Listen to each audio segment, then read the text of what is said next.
Buenos días, es enero 16.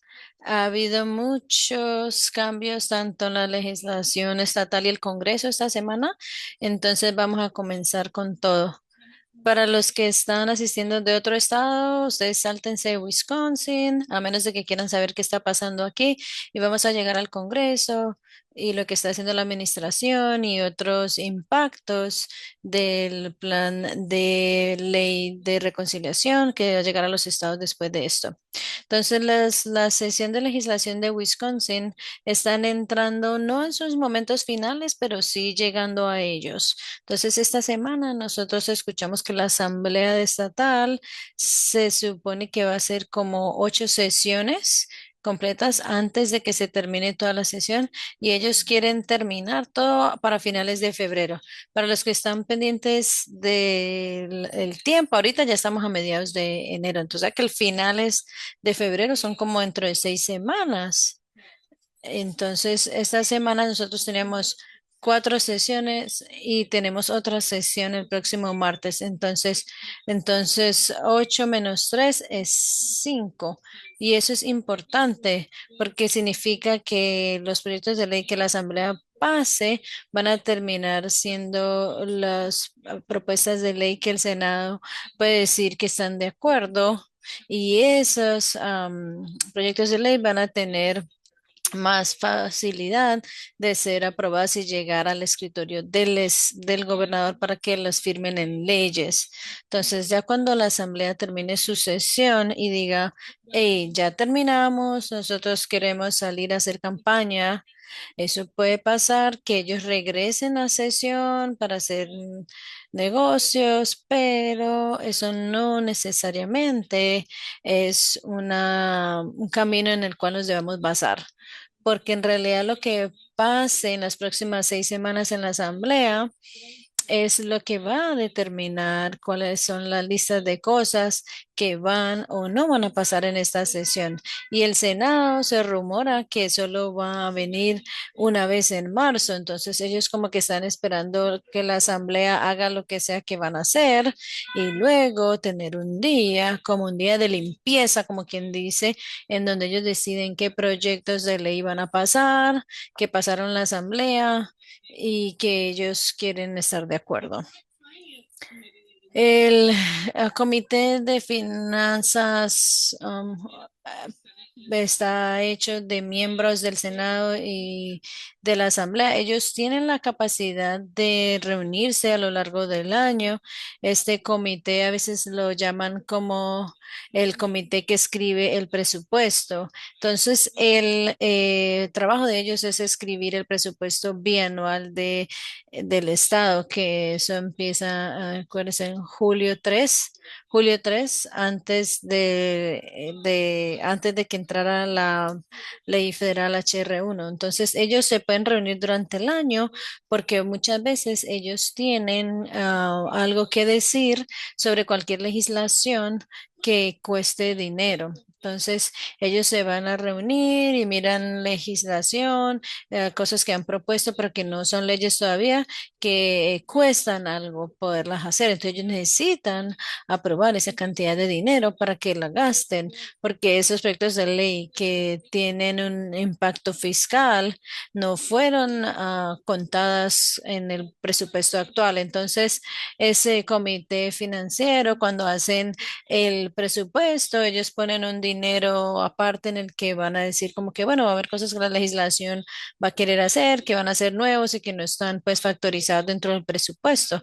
Pero ellos también tienen la posibilidad de hay ciertas agencias que terminan que no tienen suficiente dinero para hacer las cosas que se supone que deben hacer, como DVR es un buen ejemplo de esto. Había una cantidad establecida de fondos que fueron aprobados, pero había hubo más demanda qué dinero. Entonces, ese es un ejemplo de una agencia estatal que tiene un presupuesto para un cierto programa y la cantidad de dinero que establecen no fue suficiente para hacer que funcione el programa completamente. Entonces, el sistema de la universidad, las agencias estatales, lugares que reciben dinero estatal, a veces regresan al comité financiero y usan un estatuto 1310 que se refiere a la sección de los estatutos en los que dice, hey, necesitamos esta cantidad de más para poder hacer lo que nosotros dijimos que íbamos a hacer en el presupuesto. Entonces, por esas razones, este comité financiero, que son un comité de 16 personas, es uno de los cuantos comités que se puede reunir por fuera de la sesión regular. Ellos se han estado reuniendo más o menos una vez al mes y la sabiduría convencional diría que ellos se acaban de reunir esta semana. Se reunieron creo que ayer, jueves. Entonces, la sabiduría convencional diría que en un año de elecciones, aunque este comité financiero se puede reunir por fuera de la sesión, ellos normalmente no se van a reunir por fuera de la sesión regular a menos de que haya una emergencia verdadera, porque cuando uno tiene 16 miembros que todos tienen que venir a Madison, es difícil hacer eso en un ciclo. Entonces, realmente para todas las cosas que necesitan dinero adicional o puede que necesiten algo de acción legislativa. El tiempo es ahora, porque la probabilidad de que la legislatura actúe antes del próximo enero es bastante baja, si no pasa dentro de las próximas 6 semanas.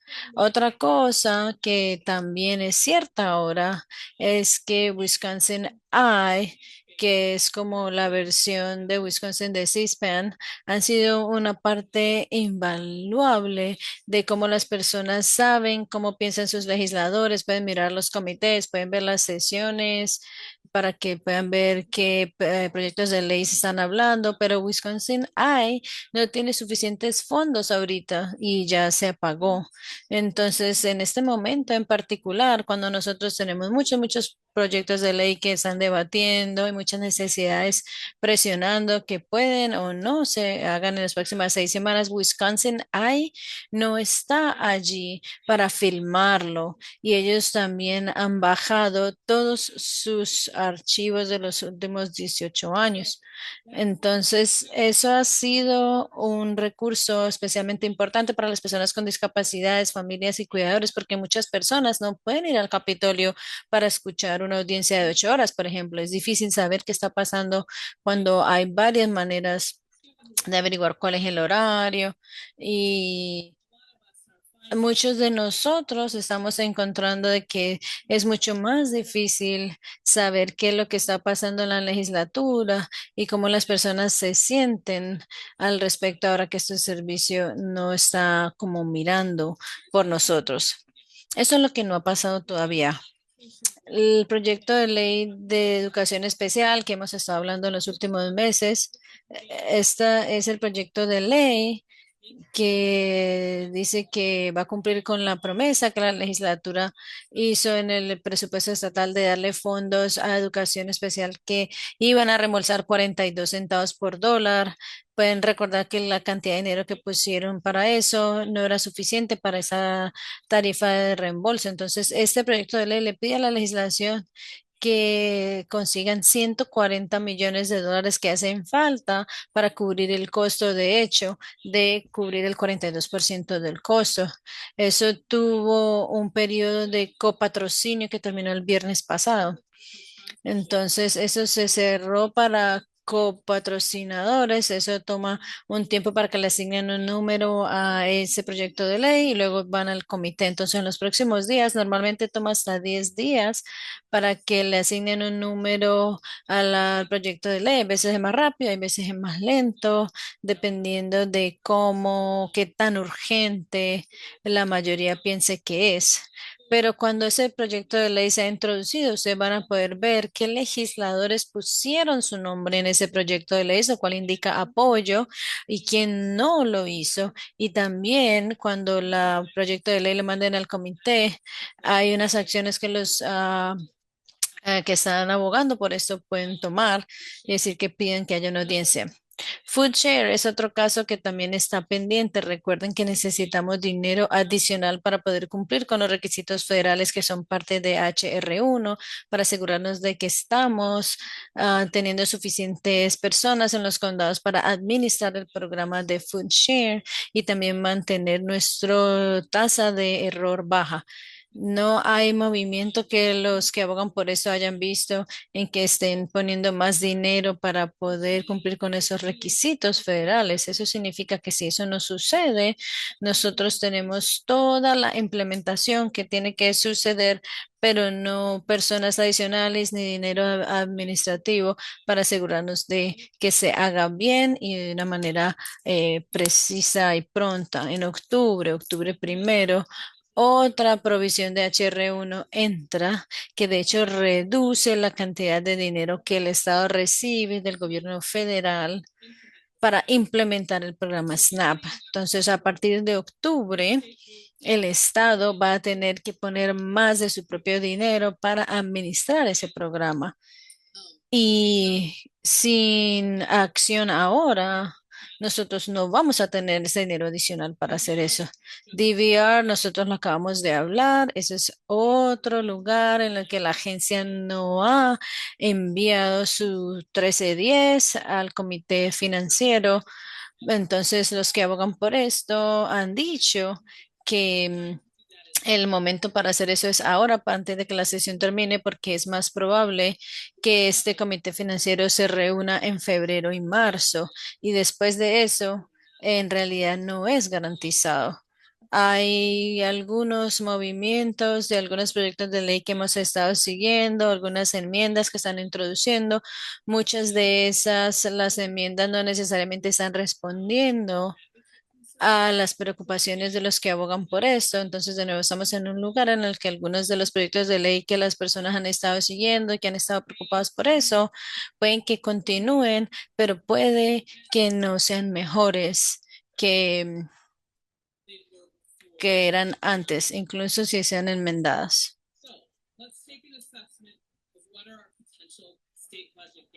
Entonces,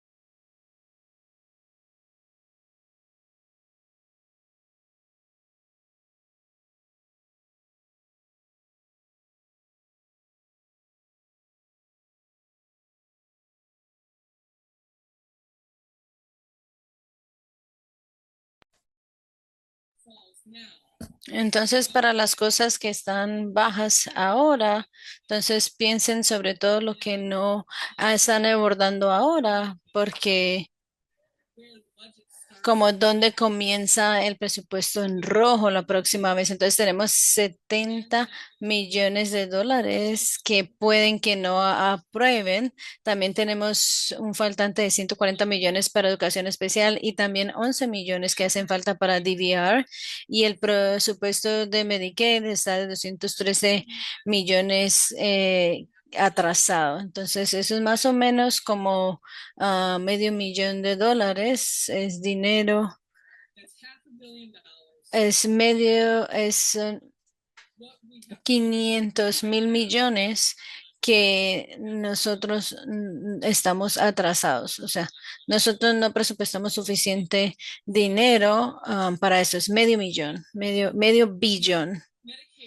Ahorita lo que el déficit de Medicare o la proyección de Medicare puede subir y bajar dependiendo qué tantas personas usan Medicare, para qué lo están usando, los costos de los medicamentos. Entonces ese número es un estimado y puede fluctuar, subir y bajar. Principalmente fluctúa hacia arriba. Esa ha sido mi experiencia. Esta semana nuestros amigos en el Buró Fiscal están haciendo unos informes en el que el comité financiero piensa y pone como en la parte de atrás de su mente. Entonces, hablan con la legislatura para poder ayudarles a entender como qué tanto estimamos que las cosas van a costar, cuáles son sus opciones para cambiar las cosas o para financiar las cosas de una manera diferente. Y eso tienen un papel importante en el presupuesto y tienen también otro trabajo importante. Y esta semana no, ellos publicaron un par de cosas. Entonces, ellos lo que hicieron fue publicar un documento con un número de programas diferentes que son financiados con diferentes tipos de tarifas y aparentemente hay 22 apropiaciones que se supone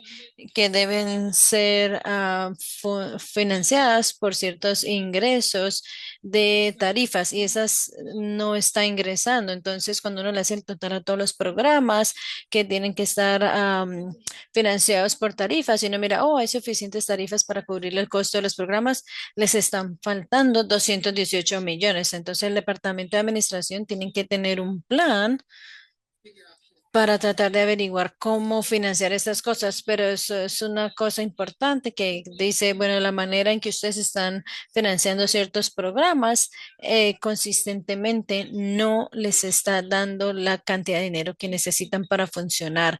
Y eso es algo que el Comité Financiero tiene que ponerle atención. Ayer en la tarde, el Fiscal Bureau también liberó un programa otro documento con proyecciones de ingresos. Eso estima qué tanto se va a recibir de impuestos.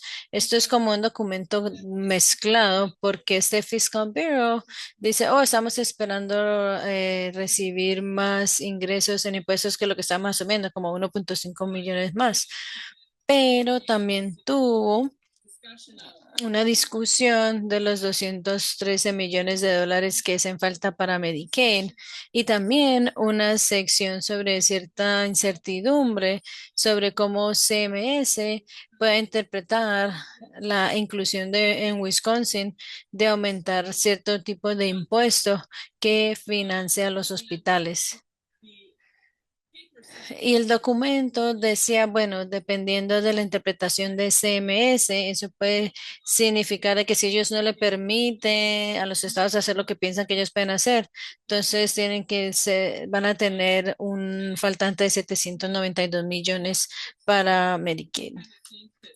Entonces, ese tipo de cosas uno pensaría como que, oh, CMSP que no interprete esto correctamente y esa interpretación no ha salido todavía, puede ser parte de una propuesta de regla federal. Hay muchas oportunidades para ponerle comentarios a esa regla federal y nada ha pasado todavía, pero el Bureau Fiscal sabe que hay cierta incertidumbre porque pues eso es muy importante. Si CMS interpreta las cosas de una manera en que le causa este tipo de cantidad de falta, no es algo que el comité financiero pueda ignorar. Así el Estado esté en lo correcto, así el Estado entonces diga, no, esa interpretación de ese mes no está bien y ganen, todo eso toma tiempo. Entonces es algo importante que los miembros del comité financiero tienen que agregar a las cosas que tienen que estar pensando para el próximo ciclo presupuestal. Vamos a tener un poquito más de claridad sobre los subsidios expirando van a tener un impacto en Wisconsin. Todavía no sabemos qué va a cambiar el gobierno federal, específicamente la administración, cuando tiene que ver con los dinero pasando al Estado. No tengo una diapositiva en esta presentación en particular, pero algunos de ustedes estuvieron pendientes de cerca.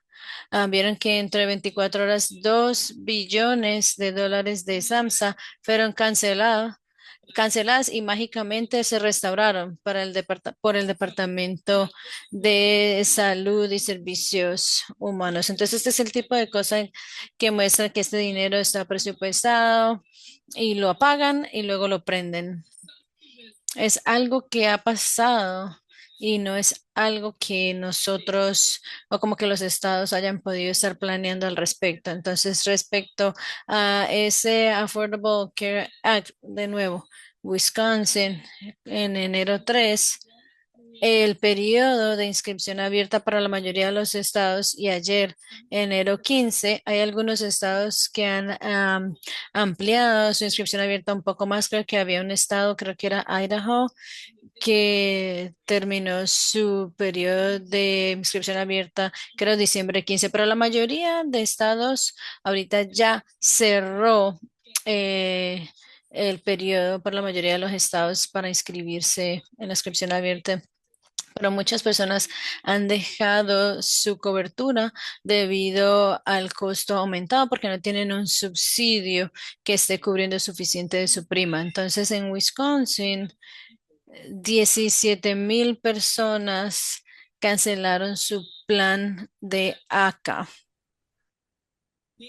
Y a nivel nacional, esa tendencia continúa también. Entonces, recuerden, CMS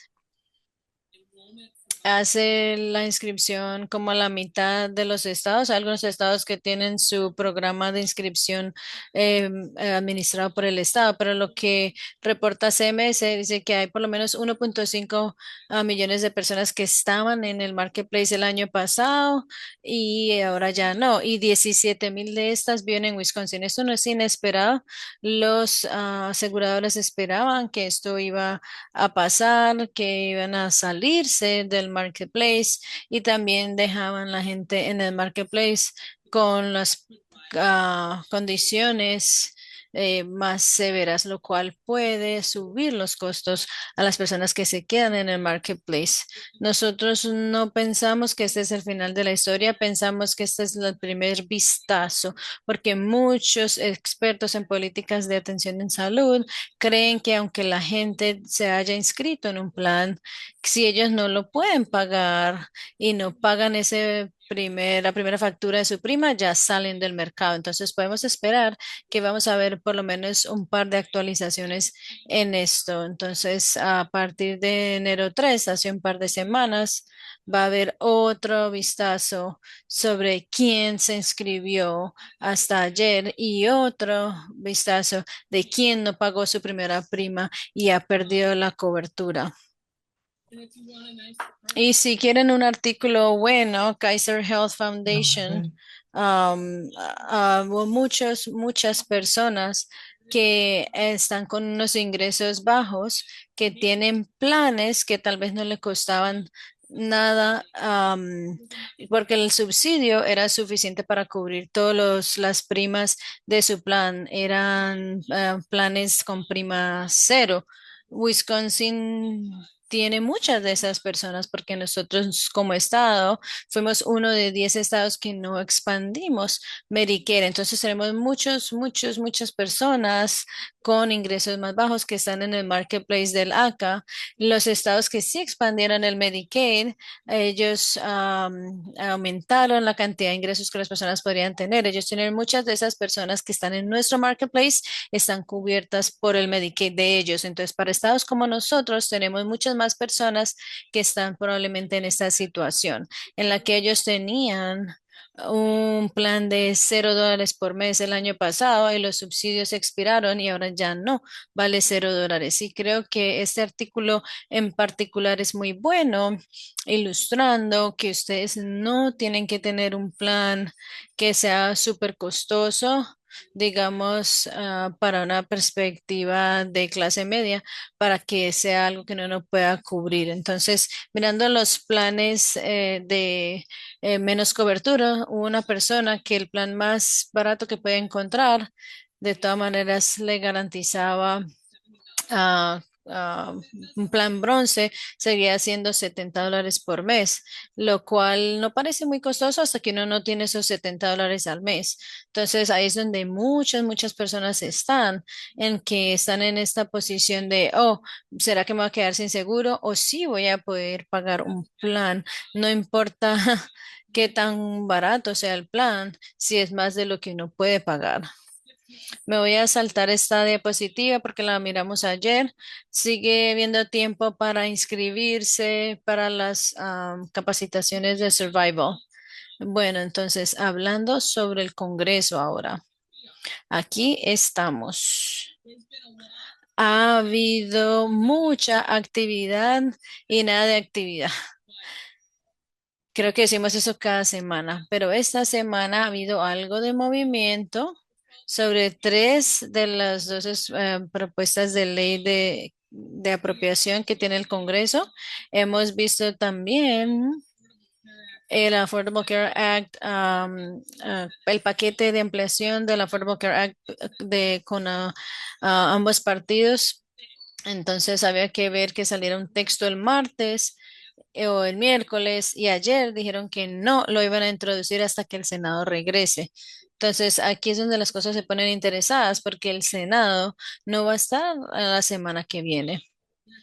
Nosotros estamos esperando que ellos puede que publiquen el texto legislativo para tres proyectos de ley de apropiación este fin de semana, pero el Senado no se supone que se va a reunir la semana que viene, lo cual quiere decir que no van a estar trabajando. Y eso significa que cuando ellos regresen el 26 de enero, van a tener esencialmente 5 días para hacer una larga lista de trabajo. La Cámara sí está en sesión la semana que viene, pero de nuevo ellos tienen la esperanza de publicar el texto de los tres proyectos de ley de apropiación este fin de semana también y pasar esos proyectos de ley la próxima semana, lo cual es algo difícil de hacer también. Y también están programados, la Cámara está programada para estar fuera la última semana de enero, cuando el Senado vaya a empezar. Entonces, enero ha sido como que ha tenido mucho tiempo, parece como que tiene 30 días, pero cuando el Congreso solamente está trabajando, solamente tienen 15 días de sesión, de repente el tiempo se ha cortado a la mitad y ahora estamos en un lugar donde el Senado solamente tiene 5 días laborales y la Cámara solo tiene 5 días laborales para hacer todas estas cosas.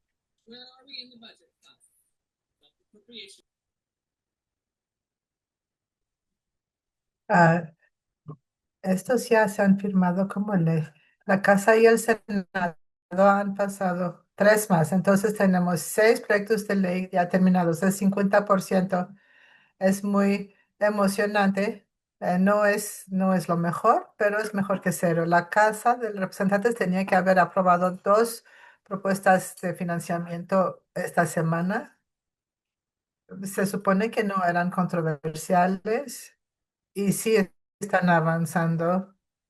El Senado no trabaja la próxima semana, entonces no pueden votar sobre los proyectos de ley que aprueba la Cámara de Representantes. Y entonces, o entre el 26 y 30 de enero, la Casa y el Senado se ponen de acuerdo sobre los cuatro proyectos de financiamiento de ley restantes, o van a tener que ah, crear algún tipo de proyecto de resolución, de ley de resolución. Parece que los proyectos de ley que son más importantes para las personas con discapacidades, que todavía están negociando estos, y el proyecto de ley de transportación de HUD está en la lista de cosas que están avanzando. El proyecto de ley de seguridad interna no está avanzando porque hay muchas negociaciones. Entonces, chance el Congreso no va a poder llegar a acuerdo en algunos asuntos y no tienen un plan claro ahorita de qué hacer al respecto. Parece que nadie quiere otra resolución continua pero tampoco nadie quiere cerrar el gobierno, pero no se pueden poner de acuerdo en algunos puntos claves. Otro reto que tiene el Congreso, y esto ahora va a ser un reto constante, es que la mayoría de republicanos en la casa está más pequeña de lo que estaba. Un miembro se murió, otro tuvo un accidente severo, otro tercero renunció en diciembre y un cuarto miembro tiene una emergencia médica familiar. Entonces, realmente solo hay un voto extra si los republicanos quieren aprobar cosas con solo votos republicanos. Y eso ha sido el patrón en las últimas sesiones.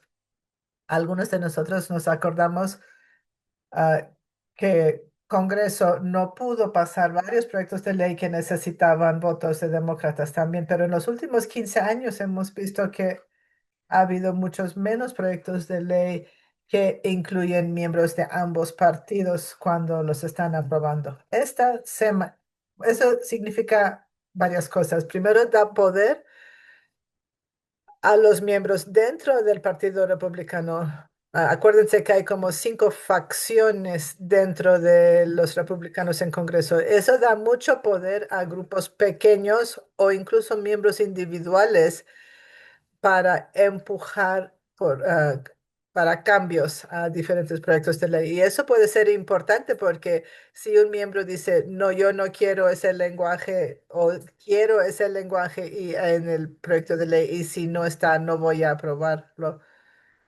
Y ahora que solo pueden perder un voto, eso le da poder. Si, si no estás buscando escribir proyectos de ley que demócratas también puedan apoyar. Entonces, lo que hemos visto esta semana es que la facción de los conservadores fiscales han tenido éxito en empujar para cambios en proyectos de ley en cambio de su voto y, y han incluso cuando han tenido se han opuesto a ciertos proyectos de ley, ya ni lo pusieron a voto porque no iban a pasar. Otro punto es que cada vez que el Congreso se va, los miembros se van a sus casas para concentrarse en campañas, está mucho más difícil que regresen a Washington para votar una vez que empiece la temporada de campañas. Eso es importante para varias razones. Eso tiene impacto en si Congreso, si el Congreso hace o no sigue más legislaciones. Y también Congreso podría o no ofrecer tanta vigilancia sobre la administración, porque es difícil juntar a los miembros en un solo lugar. Y en esta administración en particular hemos visto que ha habido un patrón de actuar como una administración sola sin consultar con el Congreso y a veces incluso en oposición a la dirección que el Congreso ha dado. Entonces,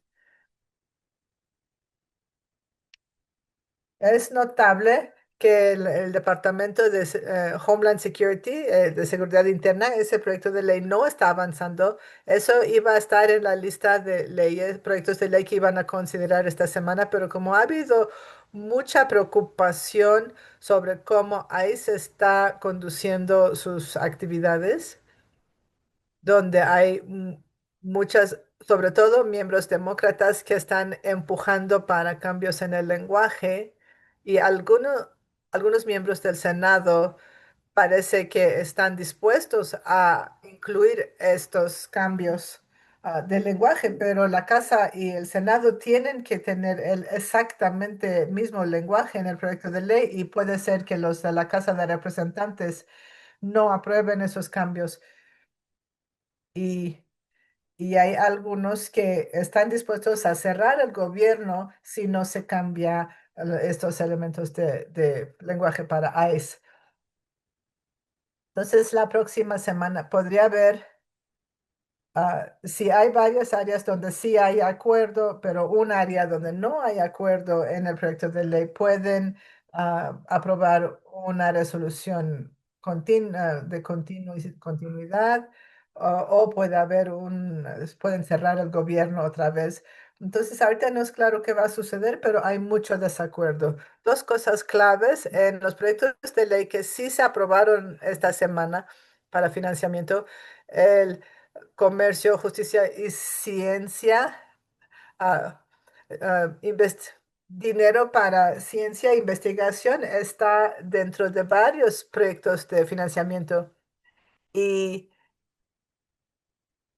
Hay uno en Congreso, hay otro en agua, en educación, en seguridad interna, hay dinero para investigación científica. Entonces, varias personas están señalando que mucho de la investigación para ciencia que la Casa Blanca quería cortar, el Congreso lo volvió a meter en este proyecto de ley. Entonces, el Congreso sí tiene la intención de deshacer algunos de los cortes que implementaron el año pasado de la administración y una dirección clara de que estas cosas sí las queremos financiar.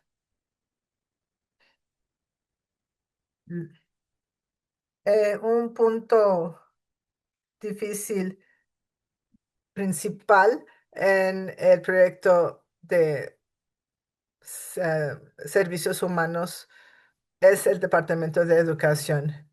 El Departamento de Educación sí está buscando, avanzando un plan para pasar algunas funciones que hace a otras partes del gobierno a través de memorandos de entendimiento, como acuerdos internos.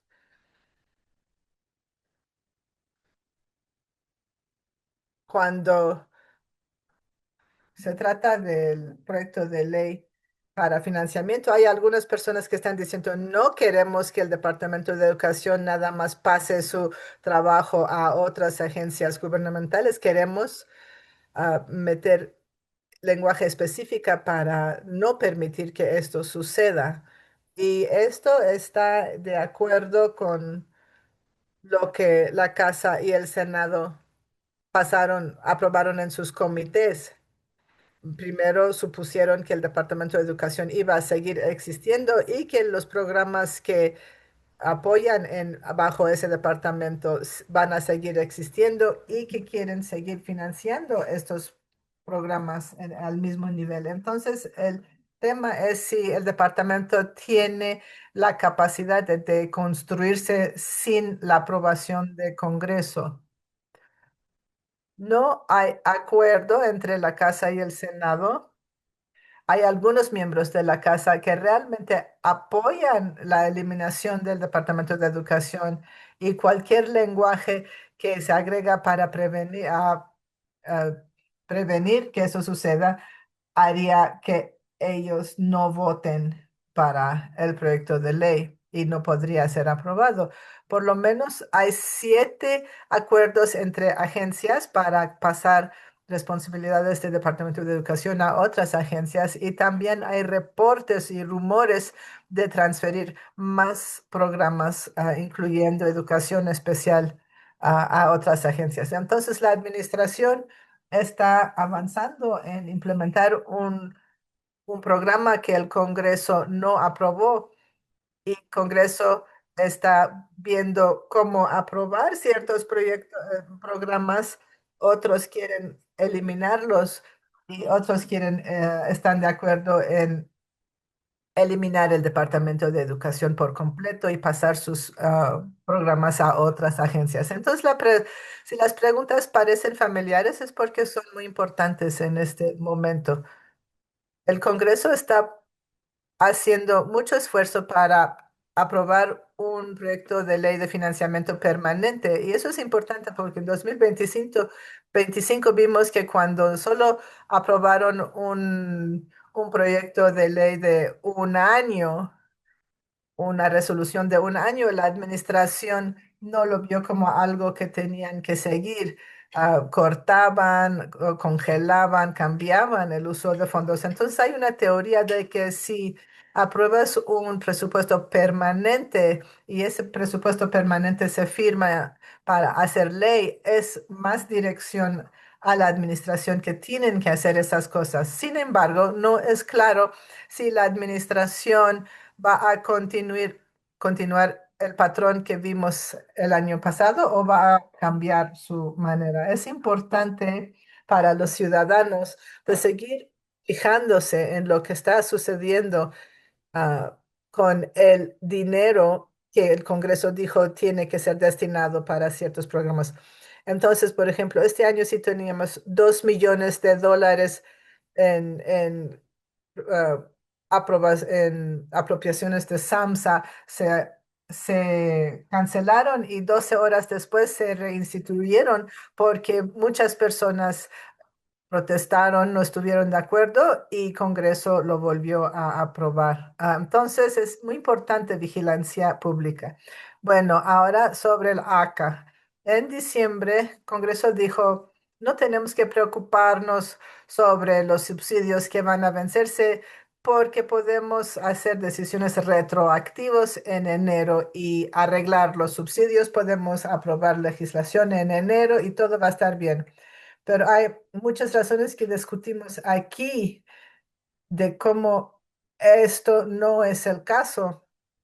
Y algunas personas viendo a nivel nacional pensaron que no era nada probable que el Congreso aprobara cualquier cosa sobre los subsidios de ACA. Entonces, esta semana tuvimos un poco de movimiento.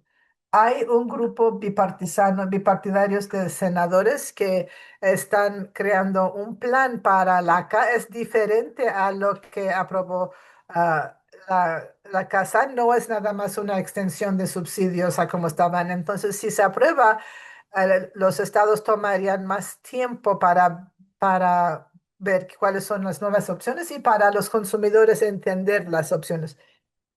Se supone que íbamos a ver el proyecto de ley esta semana y ahora están diciendo que no lo van a publicar hasta fin de enero. Y eso no es un buen señal porque quiere decir que hay partes grandes del proyecto de ley que los senadores no están de acuerdo y puede ser más de un área. Entonces, si no publicaron el texto del proyecto de ley esta semana, quiere decir que solo tienen 5 días hábiles antes del fin de enero para introducir el texto y pasarlo por todo el proceso. Y eso no se ve nada probable que cualquier cosa se pueda aprobar para fin de mes. Y muchas personas piensan que aunque se introduzca, lo más que esperan, lo menos va a importar si lo aprueban o no, porque el daño ya va a estar hecho.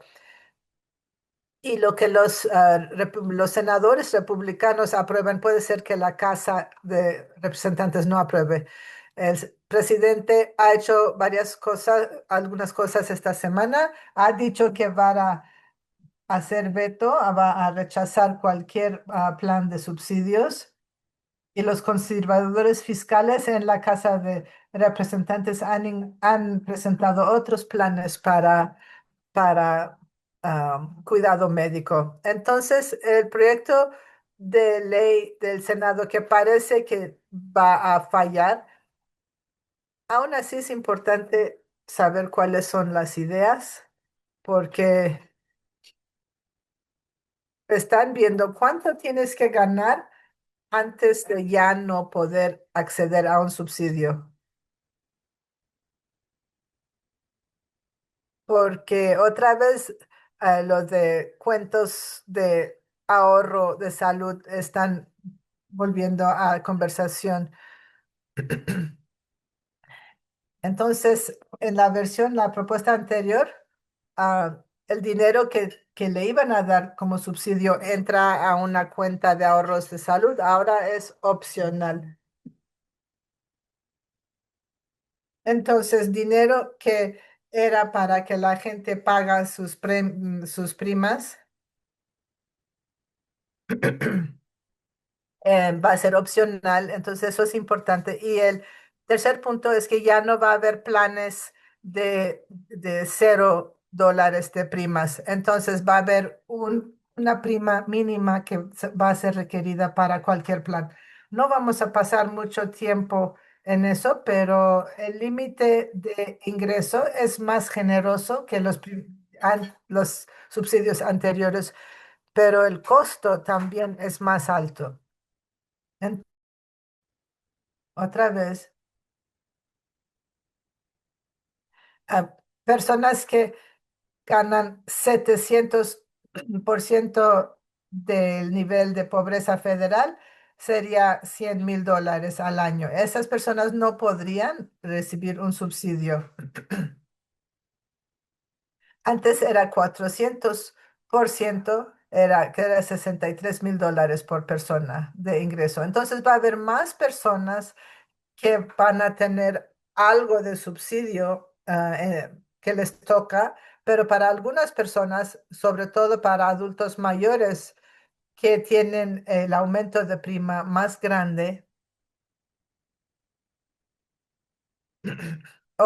y tienen condiciones que necesitan más cuidado médico, van a estar igual que están ahora, porque en el sentido de que los planes que necesitan no van a poder, no van a poder pagar estos, no les va a alcanzar.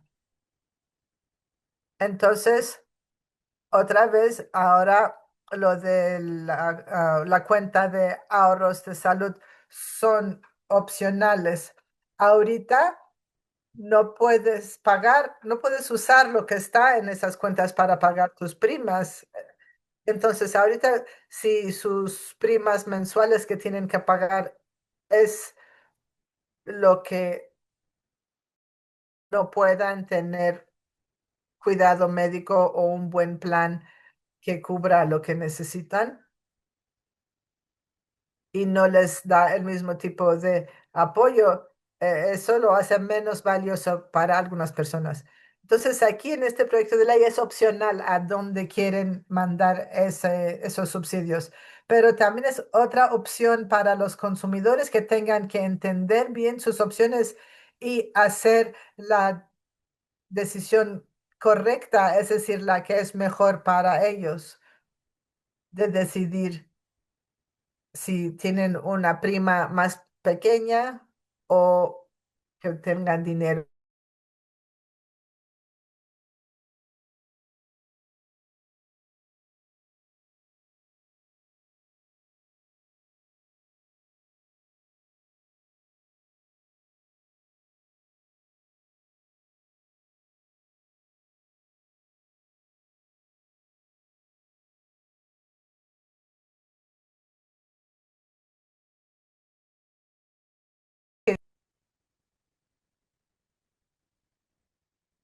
El reto es,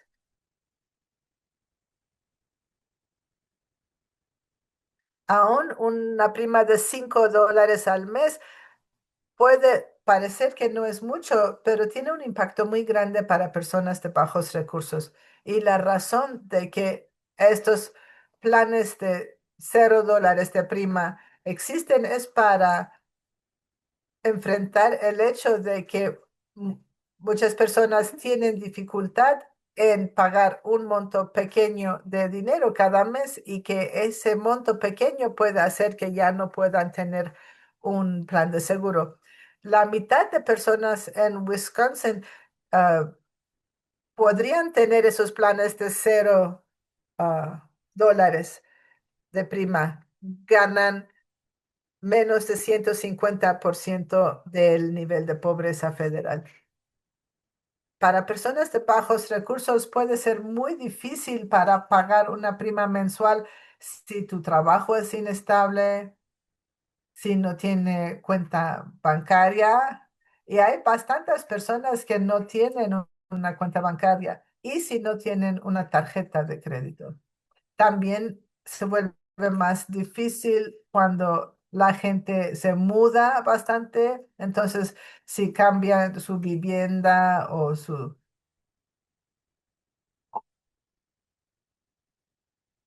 y si haces eso varias veces al año,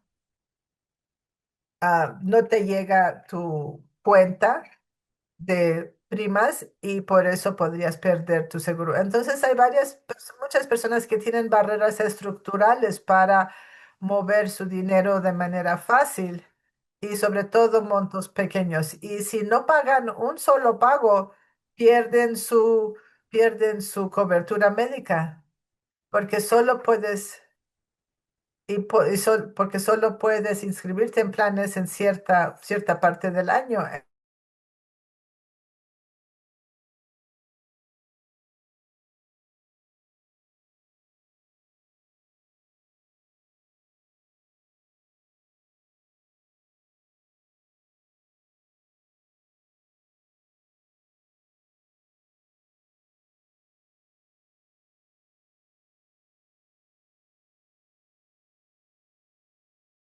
Un plan es un documento de 2 páginas.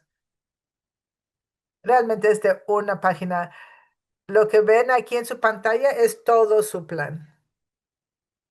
Algunas personas están viendo eso como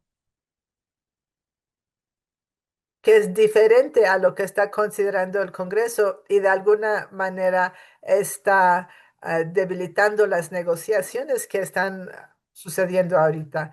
Algunos puntos de ese plan son familiares porque lo han intentado antes. No todos son ideas malas, pero algunas van a tener mucho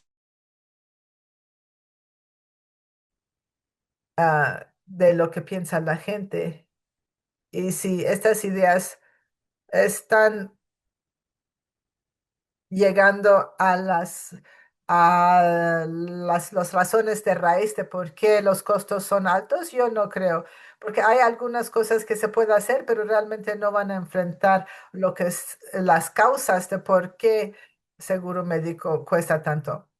Entonces, por ejemplo, costos precios menores para drogas de prescripción, para, de recetas, prescripciones, porque es cierto que es muy alto los costos y suben los precios de Medicaid. Entonces, tener medicinas más baratas no es una idea mala, porque sí es una parte muy grande del costo total de seguro médico, de servicios médicos.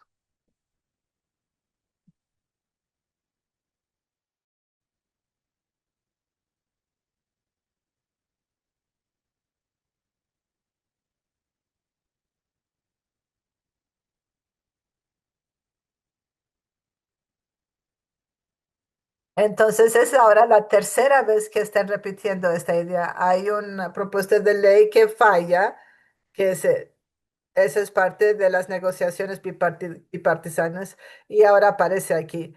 No dicen si es opcional o mandatorio, pero las cuentas de ahorro de salud.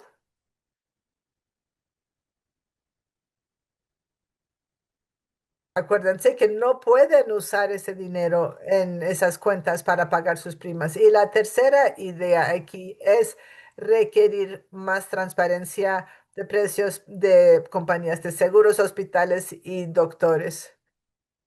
Eso no es mala idea, incluyendo muchos legisladores estatales, incluyendo Wisconsin, han ah, considerado diferentes proyectos de ley, pero saber cuáles son los precios,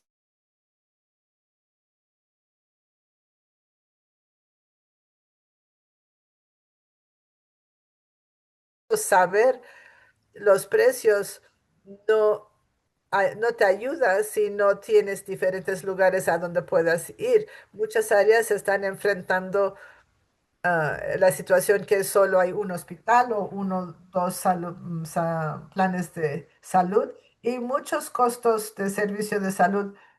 La mayoría de los costos de salud, no, los consumidores no pueden estar buscando quién les da el mejor precio. Entonces sí, ayuda en bajar los precios si muestras a la gente cuáles son los precios, pero realmente no tienen opciones para buscar una opción más barata, no hay esa opción. Mientras tanto, republicanos en la casa están considerando otro plan y eso es en contexto de salud, servicios de salud, sea parte de otro proyecto de ley de reconciliación. Reconciliación es un proceso especial que permite que se enfoquen en asuntos de presupuestarias y es muy popular porque solo requiere una mayoría simple en el Senado y no 2/3 partes. Entonces puedes aprobar un proyecto de ley con 50 senadores y el vicepresidente en lugar de 67 senadores. Y en el Senado, y en un Senado que tiene muchos desacuerdos, tener que solo necesitar 51 personas o 60, en lugar de 60 puede ser toda la diferencia para poder aprobarlo. Entonces, por ejemplo, el HR1 fue un proyecto de ley de reconciliación y pudo pasar con 50 votos. Es una estrategia para poder aprobar proyectos de ley con solo miembros de un partido. Si todos los miembros del Partido Republicano están de acuerdo en un proyecto de ley de reconciliación, puede pasar, puede aprobarse sin ningún demócrata. Es difícil saber si va a ser aprobado o no con una mayoría más pequeña en la casa. Entonces, solo puede hacerse una vez al año. Entonces, esto sería el proyecto de ley de reconciliación para 2026. No sabemos si eso va a suceder o no, pero es bueno saber qué, qué ideas se están considerando. Y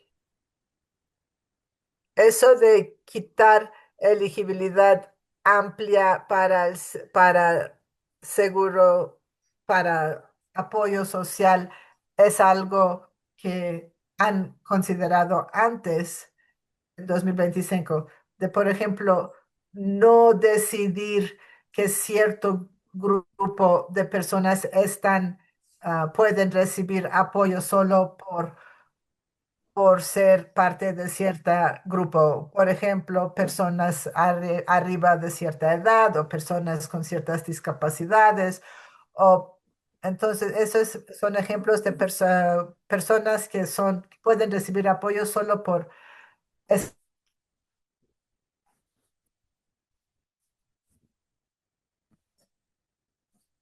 y también el monto que está pasando a estados cambia y algunas otras cosas que ya son familiares para nosotros. Cambiar subsidios de acá a ponerlo en cuentas de ahorro de salud. Es la cuarta vez que consideran esta idea. O otras ideas como a, vamos a ofrecer otras ideas como también. Una vez que uno ve que las ideas las están repitiendo varias veces, uno tiene que empezar a poner atención. Entonces, la administración, hablando ya de ellos, en los últimos probablemente 10 días, hemos visto la idea de fraude que se usa como una razón para congelar los fondos federales a los estados para ciertos programas. Entonces, hay un par de artículos esta semana que están señalando que la idea de que el fraude está presente significa que los programas, o sea, que es razón suficiente para cortar los gastos o detener los pagos a los programas. Eso tiene unos impactos grandes, no solamente en los estados y sus presupuestos, pero también las personas que se basan en esos programas. Entonces, esto es una estrategia que ahora estamos viendo y que debemos esperar que va a continuar. Más recientemente, la administración inmediatamente congeló ciertos fondos para cuidados de niños y entonces luego un juez dice no, no pueden parar los fondos federales para los estados, que sucede que todos están con gobernadores demócratas. Entonces, los fondos que estaban congelándose, algunos de ustedes van a saber es el TANF, se refieren como TANF al Fondo para el Desarrollo del Cuidado de Niños y la subvención de bloque de servicios sociales. Entonces la administración ya le dijeron, no, no solamente pues congelar estos fondos para estos estados, pero también es importante que recordemos que todos los estados ahora tienen un nuevo requisito que deben verificar la asistencia a los centros de cuidado infantil y ahora se les está diciendo, tienes que defender lo que están gastando, eso es lo que están diciendo. Entonces toca, como quien dice, hacer todo un caso de que todos los fondos que se les están reembolsando, tienen que comprobarlo con anticipación antes de los reembolsos. Entonces eso es lo que significa. De nuevo, es que es mucho más trabajo para que los proveedores que proveen el servicio tienen que tener la documentación adecuada para justificar los gastos que tienen como agencia de cuidado infantil antes de que les den el dinero por el trabajo que ya hicieron. Entonces, de nuevo, hay una temática aquí cuando uno requiere más trabajo administrativo, uno termina creando condiciones para que ocurran más errores, lo cual puede causar retrasos y entonces uno crea un peso administrativo que es tan alto que puede quitar del trabajo de hecho que o puede significar que haya de retrasos en los reembolsos o que no se reciban reembolsos debido a que los documentos estén retrasados o problemas con no tener lo que se necesita. Entonces, en los estados con cuidado infantil, en realidad como que eso ralentiza o detiene el flujo de dinero. Y hay muchas agencias de cuidados infantiles, más como agencias de cuidado personal o de cuidados en el hogar, que lo que están haciendo es tener unos presupuestos muy limitados y dependen de los fondos que les entran de reembolsos que se les hacen de una manera puntual. Y como las agencias de cuidado personal o cuidado en el hogar, muchos de los programas de cuidado de niños tienen cierto número de personas que están recibiendo subsidios federales, pero están sirviendo a la comunidad en general y ellos sirven a familias de todos los niveles de ingreso. Entonces, cuando uno tiene unos reembolsos que están atrasados, que impactan su presupuesto de funcionamiento de estos negocios pequeños, eso podría poner en riesgo el negocio como tal y nosotros hemos visto en el mundo del cuidado en el hogar de que hay agencias que han dejado de funcionar, han sido más como que han servido a las personas que pagan de manera privada o han cerrado las puertas completamente porque no pueden sobrevivir. Entonces, esas son cosas que están pasando también en la industria del cuidado infantil. El dinero apretado y retrasos en los fondos están afectando los negocios que muy frecuentemente necesitan unos costos altos si uno tiene que mantener un negocio, el personal y todas esas cosas. Otra demanda que ha llegado a un nuevo paso en el proceso de nuevo, después de que el comité de vacunas hizo algunos cambios. La Academia Americana de Pediatras tiene unas respuestas fuertes a esos cambios. Ellos no están de acuerdo con esos cambios y lo que pasó es que la administración decidió que iba a cancelar 12 millones de subvenciones a este grupo que ha dicho que están preocupados sobre los cambios, sobre el cronograma de vacunación. Terminaron con esas subvenciones en diciembre. Tenían una gran variedad de cosas que esas subvenciones estaban financiando. Entonces, de nuevo, otro juez federal le ordenó a la administración que tienen que restaurar esos fondos temporalmente mientras esta demanda está sucediendo. Entonces, interesantemente, la opinión del juez es que tuvo un juicio a favor de la Asociación Americana de Pediatras porque es altamente probable y hay evidencia de que la cancelación de esas subvenciones es un movimiento de retaliación de parte de la administración. Nosotros hablamos un poco sobre CMS, que ya no requiere que los estados informen las tasas o estatus de vacunación para Medicaid o niños de CHIP como una medida de calidad. Hicieron una revisión más profunda, KFF. Es importante en que sería difícil medir donde hay lugares donde tal vez haya menos personas que estén vacunadas por las ciertas enfermedades, como por ejemplo paperas. Entonces, ese artículo en realidad entra en cuál es el impacto de no tener, algunos estados pueden decir que no van a reportar eso para nada. El KFF también hizo una revisión más profunda sobre cuáles son los cambios sobre el cronograma de vacunación de los niños y qué significa eso. La mayoría de los aseguradores se supone que tienen que cubrir las vacunas sin costo alguno cuando son recomendadas por el CDC y ciertos subcomités que se supone que deben estar haciendo las recomendaciones sobre vacunación, pero hay ciertas vacunas en la niñez que van a continuar siendo cubiertas porque están recomendadas, pero puede haber vacunas en las que ese no sea el caso. Y este artículo entra en que, bueno, ¿qué significa en el que los cronogramas de vacunaciones van cambiando? ¿Cómo afecta eso en la realidad? Y este es un ejemplo en el que había 3 dosis de esta vacuna que estaban recomendadas. Ahora la recomendación ha bajado a una dosis. Entonces la ciencia no ha cambiado, pero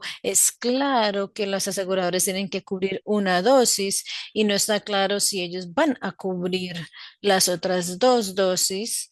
Tal vez un pediatra puede recomendar y cuál es el costo financiero para la persona si ellos en realidad quieren asegurarse que están siguiendo el protocolo de vacunación anterior antes de que lo acaban de cambiar. Entonces, muchos están diciendo que sienten que puede haber algunos cambios adicionales a las recomendaciones de vacunación. Entonces, es como un problema que hay que seguir observando porque las aseguradoras han visto el valor de las vacunaciones porque muy seguido es más barato vacunar que curar a una persona que le dé la enfermedad, o es más fácil tratar a alguien que le dé una enfermedad más ligera que la completa, pero esto es un territorio que no hemos andado anteriormente, entonces hay que ver cuál va a ser la expresión de la enfermedad y es la primera vez que se están recomendando menos vacunas. Es difícil saber cuáles van a ser los cambios futuros y cómo va a ser la respuesta de las compañías aseguradoras. Y para darles una vista previa, algunas de las cosas que las observadoras están pensando que pueden estar dentro de los cambios adicionales a las políticas de vacunación. Tengan en mente que estos cambios no fueron hechos por medio del proceso normal de comité, eso lo hizo la agencia en sí y la membresía de esos comités de asesoría sobre vacunación han cambiado por la administración. Entonces, hay un nuevo número de personas que han sido am, eh, puestas allí por la administración y ya son personas que piensan diferente sobre las vacunaciones. Entonces, el Departamento de Educación, los que abogan a nivel nacional, han dicho que el Secretariado de Educación Especial, ella ha dicho que tiene la intención de mover este Departamento de Educación a otros lados. Entonces, lo que los que abogan por esto le están diciendo es que la Oficina de Educación Especial se va a mover como una unidad completa. Eso no estaba claro anteriormente, pero no está claro a dónde lo van a mover. Nada se ha decidido, no ha sucedido nada, no está claro. La Administración de Servicios de Rehabilitación tampoco sabe dónde lo van a mover, ve que no sea el mismo lugar de educación especial. Entonces, eso es desconocido en este momento. Hay algunos señales de a dónde van a mover educación especial. Puede que sea sobre la administración de vida en comunidad y eso se basa en el número de personas que han sido contratadas recientemente. Entonces, ciertamente, el plan de eliminar el Departamento de Educación sigue en movimiento y aún están decidiendo dónde van a ir las cosas que son importantes para los estudiantes con discapacidades. Entonces, manténganse sintonizados. Bueno, hablando sobre el impacto de HR1. Entonces ha pasado menos de un año en los que los requisitos van a entrar en ah, vigencia sobre mostrar de que pueden trabajar. Entonces, octubre primero, entonces la administración va a pagar menos. Entonces, lo que parece como que falta mucho tiempo ahora en julio, ahorita ya parece como que no tenemos suficiente tiempo para hacer esto. Hay ahora unos estudios adicionales que están tratando de evaluar el impacto de HR1 y este específicamente se basa en las pruebas de pruebas de detección y tratamiento de cáncer. Esto viene de la revista Americana de Cáncer y dice, bueno, ¿qué pasa cuando las cosas que tienen que suceder como pruebas de detección y eso no suceden? Entonces, las personas en las que les esperan haber detectado el cáncer antes no lo detecten hasta mucho después. Eso puede tener un impacto real en el que tanto viven las personas. Entonces, hay muchos que están diciendo que hay muchas personas que no saben que tienen cáncer hasta que les hacen una prueba que muestra que hay un problema del cual ellos no sabían. Entonces, eso no examinó todos los tipos de cáncer, miró solamente los más comunes. Entonces, definitivamente hay un impacto más amplio, cánceres adicionales, además de los tres que están estudiados aquí, pues puede que no se encuentren. Entonces, también una declaración sobre que hay muchas personas que tienen tratamientos continuos y si pierden su cobertura durante el tratamiento, retrasos o incapacidad de entrar de nuevo a Medicaid, eso puede tener un impacto grande en si van a sobrevivir o, digamos, la condición de la vida de alguien. También esta semana, esto viene de California,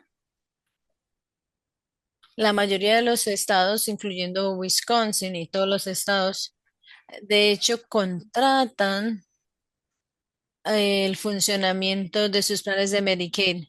La gente escoge básicamente una aseguradora y la aseguradora, de hecho, tienen un contrato con el Estado para encargarse de ese programa de seguro de Medicaid. Entonces, en este caso, compañías como LA Care, Anthem, Elevance, Molina, United Healthcare, todos esos son compañías que pueden tener contratos con los estados o incluso varios estados para asegurar y son los que están haciendo funcionar esos, administrando, digámoslo así, los programas de Medicaid de los estados. Las personas escogen un MCO que se está encargando de su salud. Entonces, el plan de California de Medicaid es Medicare y LA Care es una de las compañías que administra ese programa Medicare. Tiene 2.2 millones de personas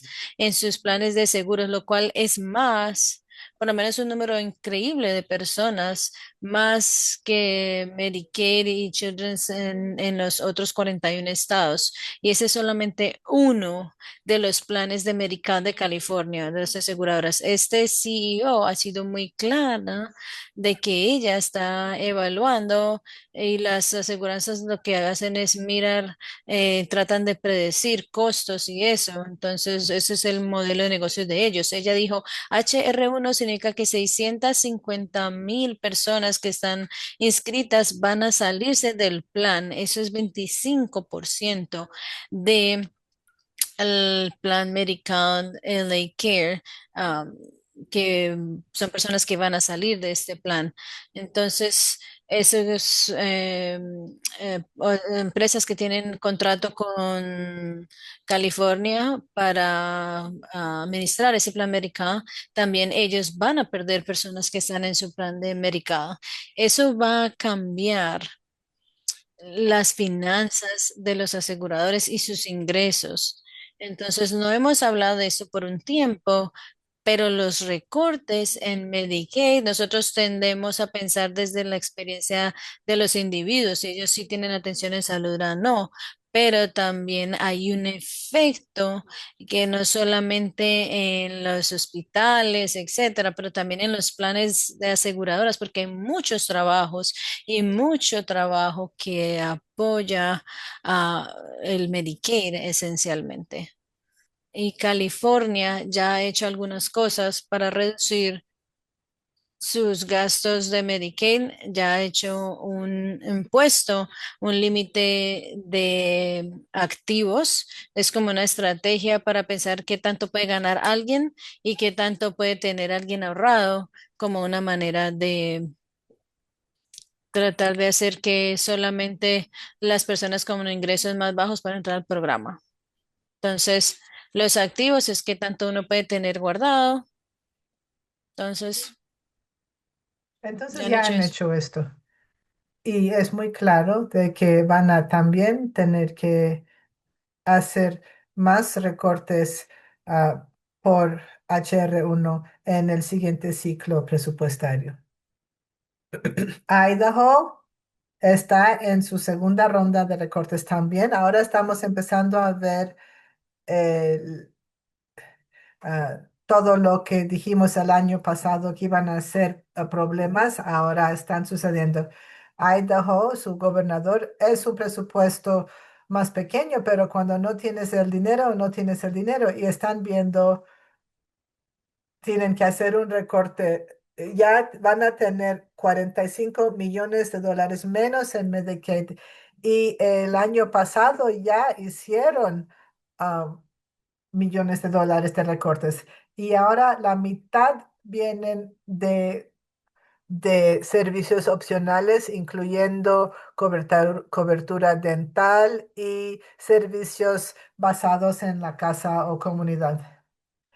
Entonces, como son opcionales en la ley de Medicaid nacional, son los primeros que pueden cortar. Entonces, cuando la gente te dice, no, no te va a afectar, no es cierto, porque los servicios opcionales que son cruciales para personas con discapacidad son los que están siendo recortados primero porque son opcionales y porque son gastos más altos, son servicios caros. Entonces, esto es lo que Idaho enlistó de qué van a quitar. Y van a ver, hay varias cosas aquí que nosotros en este estado pensaríamos que personas con discapacidad o adultos mayores serían los primeros que lo usarían. Servicios dentales, servicios basados en la casa o comunidad, farmacia, prostéticas, quiropráctico, servicios de audio, audiología, de visión. Son cosas que, varios servicios que personas con discapacidades están en Medicaid usarían aquí.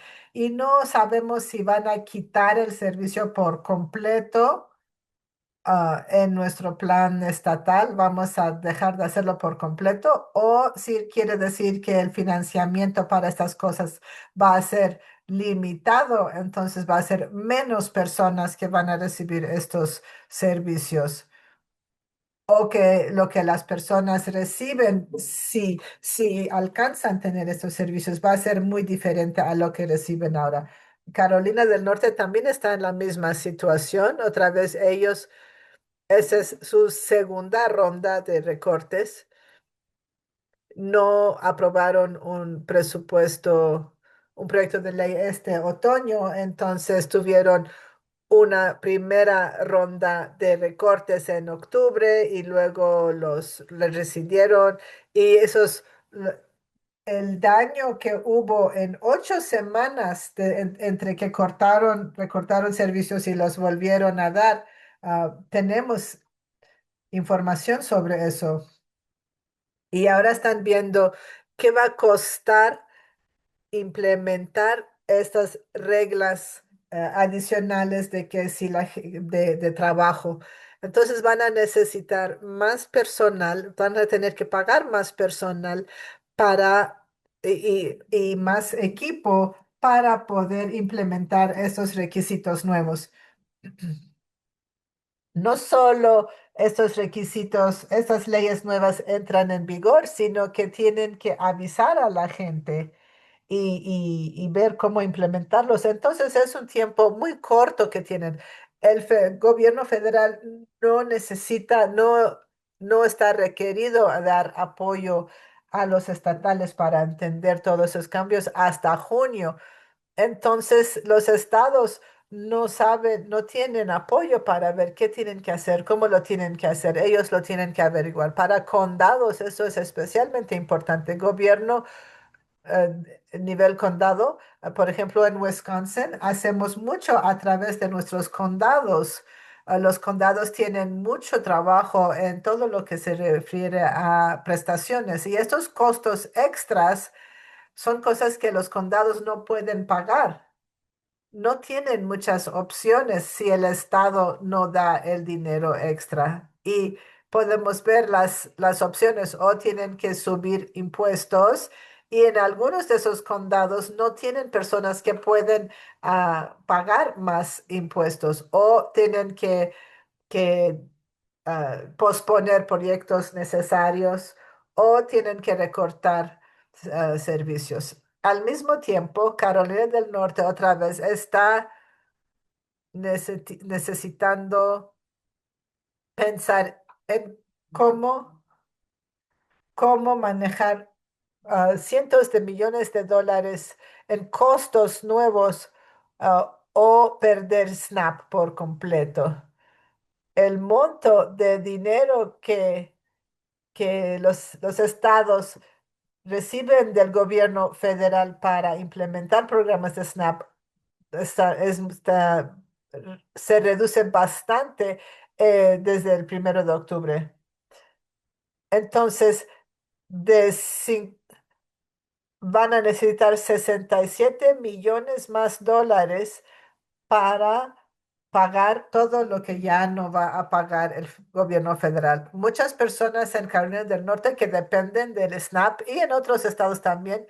Es muy importante no solo para individuos y familias, pero también para las tiendas, los supermercados que están intentando servir al público y si nadie les puede comprar, también ellos se ven afectados. Es importante ver que hay legisladores que no creen que es un problema que las personas pierdan sus prestaciones. Entonces, la idea que necesitan más dinero para hacer más trabajo, para servir el mismo número de personas o apoyar a las personas que necesitan hacer más cosas para recibir sus prestaciones, no es una inversión importante para ellos. Para ellos, si hay menos personas recibiendo prestaciones, hay menos trabajo que tienen que hacer para administrar el fondo y algunos legisladores están de acuerdo con eso. Entonces hay que hablar de eso con sus legisladores. Y lo último es que hemos hablado de planes de transformación de salud rural. Lo que el CMS dio en este estado, en esta ronda, no es lo que van a recibir en las siguientes rondas. El estado tiene realmente poco tiempo, 8 meses, para entregar presupuestos, empezar a gastarlo, mostrar cómo se va a gastar el dinero. Y puede ser que no les den dinero para hacer eso hasta marzo, porque hay periodos de revisión también que requieren cierto tiempo. Entonces, para final de verano, CMS va a tomar lo que los estados dieron y luego decidir cuánto dinero van a recibir los estados en 2027. Entonces, muchos piensan que lo que los estados recibieron esta vez va a ser diferente. Algunos lugares pueden recibir más o menos dinero en el próximo año o los próximos 4 años. Entonces, no hay que ver eso como una fuente estable de financiamiento, solo que sabemos qué va a pasar, qué pasó este año, pero no sabemos qué va a pasar en los últimos, en los siguientes 4 años. Y voy a dejar de compartir.